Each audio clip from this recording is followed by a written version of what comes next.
अवतार सिंह जी पटियाला से जज। महाराज जी, आपके चरणों में कोटि कोटि प्रणाम।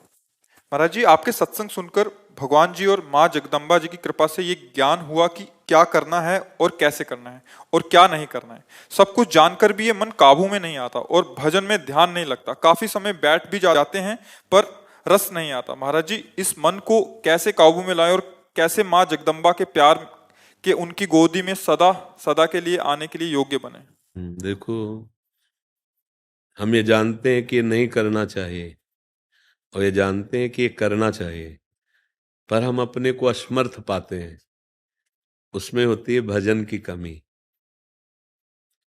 हमारे जीवन में बल, आध्यात्मिक बल जिसे कहते हैं, वो क्षीण हो चुका है। 5 ज्ञानेंद्रियां मन के साथ जो विषयों का सेवन राग पूर्वक किए हैं, उससे हमारी आध्यात्मिक शक्ति क्षीण हो गई है। हम जानते हैं कि ये नहीं करना चाहिए पर हम नहीं रुक पा रहे हैं। हम जानते हैं ये करना चाहिए पर हम उस पर नहीं टिक पा रहे हैं। तो दोनों में जो हमें बल चाहिए था, वो बल हमारा क्षीण हो चुका है। मन खष्टान इंद्रियाणि प्रकृति स्थानि कर सती। शब्द, स्पर्श, रूप, रस, गंध, ये 5 प्रकृति में, इसी में सब भोग आ जाते हैं। जितने सृष्टि के भोग हैं ये 5 में आ जाते हैं। शब्द, स्पर्श, रूप, रस, गंध, और इसकी भोक्ता 5 ज्ञानेंद्रियां हैं। मन सहित 5 ज्ञानेंद्रियां हैं जो देखना, सुनना, सूंघना, छूना, भोगना आदि है ना। ये अब क्या हुआ, अगर ये राग रहित होकर धर्म पूर्वक केवल भोगी जाती तो हमारी शक्ति क्षीण नहीं होती। राग का त्याग करके और धर्म युक्त भोगा जाता तो शक्ति क्षीण नहीं होती। लेकिन राग से युक्त होकर के और शास्त्र विरुद्ध, ईमानदारी से देखिए हृदय में, तो वो क्या हुआ कि हमारी जो पवित्रता थी, आध्यात्म शक्ति थी, वो क्षीण हो गई। अब हम चाह करके भी नहीं संभाल पा रहे। अभी उपाय एक है, जहां से शक्ति का स्रोत होता है वो भगवान का आश्रय है, भगवान की शरण है, और नाम से बल प्रकट होता है। श्री श्री राम बोलो, कृष्ण बोलो, हरि बोलो, राधा बोलो, जो भी हमारे प्रभु के सब नाम, आप माँ बोलो, अम्बा बोलो, दुर्गा बोलो, वो एक ही प्रभु हैं। अपने भक्तों के लिए विविध नाम रूप धारण किए हुए हैं। वो हरि अनंत, हरि कथा अनंता, हरि अनंत रूपों में, उनकी लीला अनंत रूपों में।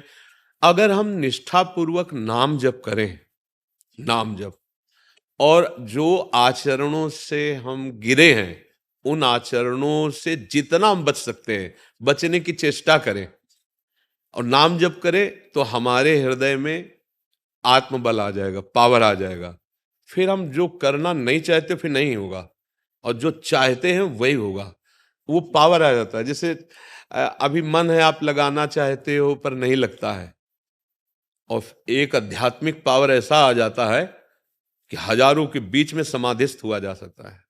जहां मन को चाहे वही मन को स्थित कर दिया, क्योंकि अभ्यास किया और पावर अर्जित किया। हम लोग देखो समझ नहीं पाते, अपने पावर को व्यर्थ में नष्ट करते थे। जैसे गांधारी जी ने जब सुना कि उनका ब्याह धृतराष्ट्र के साथ हो रहा है और वो आंखों से अंधे हैं, तो जिसका पति आंखों से अंधा हो तो फिर मुझे रूप देखने की जरूरत क्या। उसी समय अपनी नेत्रेंद्री में पट्टी बांध ली। देखने को तो एक सहज क्रिया है कि आंखों में पट्टी बांध ली, लेकिन उन्होंने अपनी आंखों की शक्ति को संचित किया। जब महायुद्ध महाभारत का चल रहा था और देखा कि विजय श्री पांडवों की होती चली जा रही है, अब दुर्योधन मारा जाएगा, तब गांधारी जी ने कहा, बुलाया दुर्योधन को और कहा, बेटा जिस दिन से मेरा ब्याह तय हुआ था आज तक मैंने आंख नहीं खोली, आज मैं खोलूंगी। जहां मेरी दृष्टि पड़ेगी पूरे शरीर तेरा वज्र का हो जाएगा, क्योंकि मैंने नेत्रों की शक्ति का संचय किया है, समझना।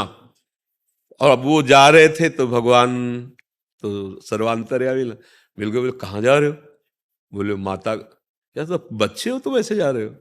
ठीक है, माता तो माता ही होती है, पर मतलब कुछ तो उसके भगवान समझाना चाहे तो समझ में ले आए वो ऐसे। पर जे ही पट्टी खोली ऐसी वैसे, अरे उनका बेटा ये क्या कर लिया, अब ये जगह तेरी कमजोर हो गई, यहीं से मारा जाएगा। तो जो जांग और इतना स्थान था वहीं से, अगर वो नव, तो एक इंद्री की शक्ति थी, एक इंद्री की शक्ति, नेत्रेंद्री को बांध रखा था, खोला तो बिल्कुल वज्र का शरीर कर दिया दुर्योधन का, उतना जितने में। ऐसे हमारे 5 ज्ञान इंद्रियां हैं। अब जैसे पहले ऋषि मुनि मौन का आश्रय लेते थे, अगर वाणी से बोल दिया कि जा वृक्ष हो जा, तो हो गए वृक्ष, उसमें देर नहीं लगेगी। जा पाषाण हो जा, तो पाषाण। एक एक इंद्री की शक्ति, और हम व्यर्थ में नष्ट करें ना, व्यर्थ में देखना, व्यर्थ बोलना, व्यर्थ सुनना, व्यर्थ खाना, व्यर्थ की चेष्टाएं, तो हमारी सारी शक्ति जा रही ना। देखो, जो साधक जन होते हैं उस शक्ति का संचय करते हैं, नेत्रों को संभालना, वाणी से मौन रहना, भगवत चिंतन करना, शरीर से वही चेष्टा होना जो धर्मयुक्त है, तो वही महात्मा कहे जाते हैं। उनके दर्शन मात्र से, स्पर्श मात्र से पापनाश की बात आती है। संत दरस जिमि पातक टरे, दरस परस अघनाश। तो आप में क्या कमी रह गई? वही पांच भौतिक शरीर आपका है और आप भी भगवान के अंश है, पर आपने अपनी शक्ति को संभाला नहीं, बर्बाद कर दिया है। आप संभाल लीजिए, जब जागे तभी सवेरा। अगर आप संभाल लो तो अब भी संभल जाओगे।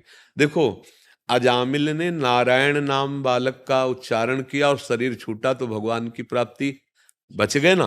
तो हम हर श्वास भगवत प्राप्ति के लिए तैयार कर लें कि आज से हम हर श्वास में राधा बोलेंगे, कृष्ण बोलेंगे। जो भाई जिसका नाम, हमारा तो, हम तो आशिक हैं वृंदावन, राधा उपासी, तो हम तो राधा राधा ही बोलेंगे। तो राधा राधा, तो मानो हमारी जैसे इस श्वास में हमने बोला राधा, अब हमारी आखिरी श्वास है, तो भगवत प्राप्ति हो जाएगी ना। क्योंकि प्रमाण है इस बात का कि अंतिम समय मां मनुष्य, भगवान ने कहा, मेरा जो स्मरण करता है उसे मेरी प्राप्ति होती है।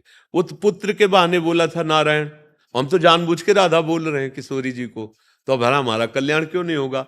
अब हम लोग लंबे समय के लिए पहले धारणा बना लेते हैं कि 10-20 साल जब करेंगे तब कहीं ऐसा कुछ होगा। ऐसा 10-20 साल जिए कौन ठेका है? ठेका ले कोई? अरे शाम तक हम जिए कि नहीं, इसका हमें भरोसा नहीं। तो अभी हम इसी श्वास से प्रारंभ करते हैं भगवत प्राप्ति की यात्रा। राधा, फिर अगली श्वास राधा तो हमारा काम बन जाएगा। अच्छा, और बात दूसरी कि जैसे अब हमसे आचरण नहीं संभल रहे, क्योंकि बहुत बड़ी ये माया का विचित्र खेल है। तो हमने कई बार सत्संग में कहा है कि आपको पता चल जाए कि पुराना किराएदार है, 20 वर्ष रहता हो गया और गुंडा है, हटाए हट नहीं रहा, तो अब आप उससे बड़े बलवान के नामे कुछ दिन के लिए चाहे करें, पर मकान करना पड़ेगा नाम नहीं। अब वो जब उसके हाथ में रजिस्ट्री आएगी, अब वो देख लेगा उन गुंडों को, नहीं देख लेगा। तो इसीलिए शरणागति का मतलब सबसे बड़े बलवान भगवान है। अब ये काम क्रोध लोभ मोह मद मत्सर हमारी धज्जियां उड़ा रहे हैं, हम कह रहे हैं निकल जाओ भैया, वो कह रहे हैं बहुत जन्म से अधिकार की, हम कैसे जाएंगे? तो प्रभु के नामे रजिस्ट्री, तनुवांग मनोभी रमलई सोहम तवेगा, हे हरि आपके वो सब निकल जाएंगे। जितने काम क्रोध लोभ मोह मद मत्सर हैं, भगवान के शरणागत के हृदय से स्वयं निकल जाते हैं। तो भगवान की शरण में होकर हर श्वास नाम जप करें, हमारा जीवन व्यर्थ नहीं होगा, हमें भगवत प्राप्ति हो जाएगी। हम कहीं ऐसे विचार पे हो कि हम जितेंद्रिय हो जाएं, निर्विकार हो जाएं, फिर भजन, तो नहीं हो पाएगा। देखो खुली बात है, कलिकाल है और अपने लोगों की दशा देख लो क्या है। अभी कुछ सोचते हैं, थोड़ी देर में कुछ सोचते हैं। क्या भरोसा इस अपनी बुद्धि मन का? तो भरोसा प्रभु का और राधा राधा। हम पापी हैं, नीच हैं, कामी हैं, क्रोधी हैं, जैसे भी हैं प्रभु आपके हैं और आपका ही नाम जपेंगे, राधा राधा। अब आप देख लेना, पक्का कल्याण हो जाएगा, पक्का कल्याण हो जाएगा।